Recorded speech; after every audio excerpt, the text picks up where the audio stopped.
Welcome to Let's Talk About It. Here we go! Oh! Oh no! Oh my god! No way! Oh! It's Saber Oh, look at these fights!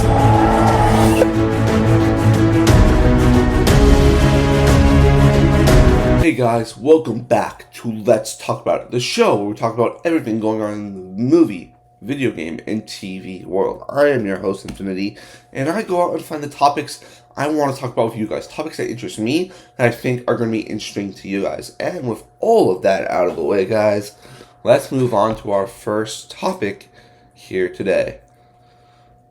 The second weekend of Beetlejuice happened this weekend. Everyone was expecting, will this movie have a drastic drop, or will it be able to, not have a super huge drop, like in the 70 or 60 percentile?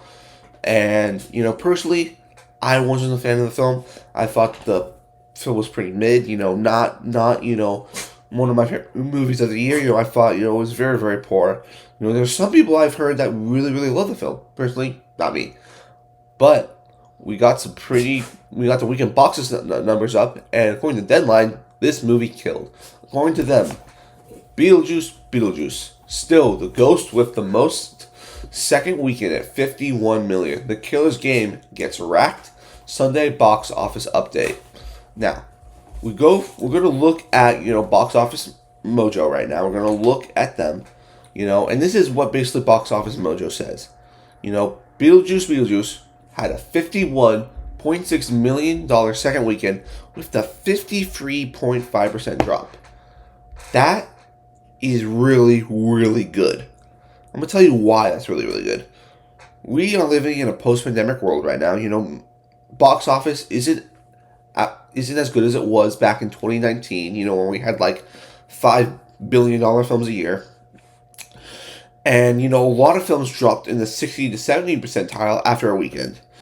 This movie dropped 53%, making $51 million. And it's now at a gross, guys, worldwide of 264. Now, that still, isn't the biggest worldwide total, because this movie really isn't doing good overseas, which I don't understand why. But this is really great to see for Beetlejuice. Even though I'm not a fan of film, I know there's a lot of people who really like the film. Some people said they even like it better than the first one. Personally, I'm not on that track, but I think Beetlejuice is going to keep getting bigger. I suspect I can see this movie getting to at least maybe 400 to 500 million. I don't see this as $1 billion, because if you look at it, the overseas numbers are just not there. And if you think about it, usually for box office, the domestic total only is supposed to be about 34% of the box office. If you go look at the numbers for Deadpool and Wolverine, 47.6% of that domestic box office is domestic. 47.6% is domestic. Internationally, it's 52.4%, and now that movie's at $1 billion. You need to have at least it be a little bit even. We go to Beetlejuice. Their box office is domestic 71.1%, internationally 28.9%. Now, this also happened with Twisters. Twisters did not really span really great overseas, mostly because that was not to be blah blah blah about politics, but that was an American movie. Takes place in rural America. A lot of people from America watch it. Not really has this global appeal around it. But, I think this is really promising for Beetlejuice. And we also had some really other great ones. The Speak No Evil, the new James McAvoy film, making $11 million. That's pretty impressive. For a horror movie, this movie, has been talked about all week. It was very, very good to see, Speak No Evil get the number 2 spot. Personally, I did not see the film. It wasn't really a film I was interested in. But if you are happy about Speak No Evil, congrats to you guys. You guys really got it to make $11 million. Now, there are a few things here. The Killer's Game only made $2.6 million. Like I said in my review for Killer's Game, is not a good movie. It is not a good movie. I think it's tied for one of the worst movies of the year, in my opinion. I did not enjoy the film.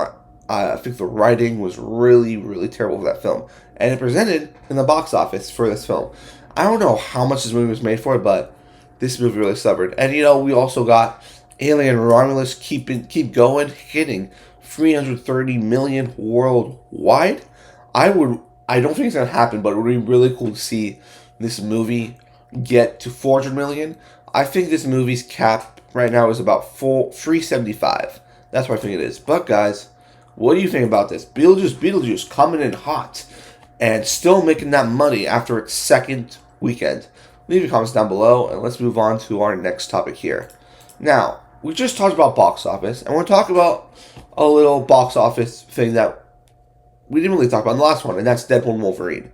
Deadpool and Wolverine, is kind of getting close to the end of its box office run, but that doesn't mean it's still not going. Deadpool and Wolverine has now passed the $1.3 billion mark, and this is what Forbes has to say about that. Deadpool and Wolverine topping $1.3 billion as second biggest film of 2024. Now, of course, this movie, in my opinion, is not going to catch up to Inside Out 2, which is about a $1.6 billion movie. I think, 1.35 is going to be the ending for Deadpool and Wolverine, which is absolutely amazing for the film. The first X-Men film to make $1 billion. This is really great for Ryan Reynolds and Hugh Jackman in their careers, but also great for Marvel because it shows that people are still really interested in Marvel. That Marvel can still be a juggernaut. I think, we're going to see Captain America Brave New World have a similar, great box office run. I think that film is going to surprise. I'm hoping the film will surprise me and a lot more people. And, I'm really excited to see where they're going to go with, the Marvel Universe. But for Deadpool and Wolverine has now crossed $1.3 billion, my friends. $1.3 billion. It's at exactly $1.32 billion now. What do you guys think about this? Deadpool and Wolverine making $1.3 billion. Leave your comments down below. And let's move on to our third topic here today. And that is this. We know we got Dune 3 coming. Dune, is one of my favorite franchises right now. I love Dune Part 2. I think it's a perfect movie. But, and people have been excited about this film. And, we got a little tease for a character in that film played by Anya Taylor Joy. And according to director Denis Villeneuve, this isn't the last we've seen it for. According to him, Dune director Denis Villeneuve says Anya Taylor Joy's Alia Atreides will have a much bigger role in Messiah. Now, this was to be expected because in the third book, she does have a bit more, to do in the third book. But what this also tells us is that this movie is going to take a significant time jump. What I mean by that is, when we saw this character last time, she was a little baby. And now you say we're going to see Anya Taylor Joy again. There's going to be some aging up. Now, my concern is, do they cast older versions of Paul Atreides? Do they cast older versions of Zendaya's Chani? Of Princess Ilium, played by Florence Pugh? Are these characters going to be aged up? I think it's possible, but I also think, you have some of the greatest actors working today in this Dune franchise, and Timothée Chalamet, Zendaya, Anya Taylor-Joy, Florence Pugh, Josh Brolin, all characters, who are iconic in their own right. So, do you really want to go get more high-class actors, to replace those people? Because when I think of Dune, I think of Timothée Chalamet. Because Timothée Chalamet, through Dune 2, really believed that, that he is not just one of the biggest names in Hollywood, but can lead a franchise. And that's what he's been doing with Dune. Dune made over $700 million at the box office. It's one of the top 5 box office films of the year. I still think it is the best movie of the year. And, the question is, do you really replace him with someone else? Do you replace him with another high-name actor? Would people really like that, or would people just prefer, to see like maybe you just put like a beard or something on Paul Atreides to like make him seem older? But guys, what do you think? Dune director Denis Villeneuve says that Anya Taylor Joy is going to be coming back for Dune Messiah, and what does that mean to aging up these characters? Do you think Timothée Chalamet is still going to be playing Paul Atreides, or do you think they're going to get someone older, since this might take 20 to 15 plus years after Dune 2? Leave your comments down below, and let's move on to our final topic here today, and that is this. I am an anime fan. I am someone who very much enjoys anime. It's something I discovered in the pandemic, which I really love. And, we always, in the anime community, we talk about the big three. What we mean by that is there are 3 animes that we consider the biggest in the anime world and the most loved. The first one of those is One Piece. The second one is Naruto. And the third one is a little show called Bleach. Bleach is a show that I am into. My brother is absolutely loves Bleach. He loves it.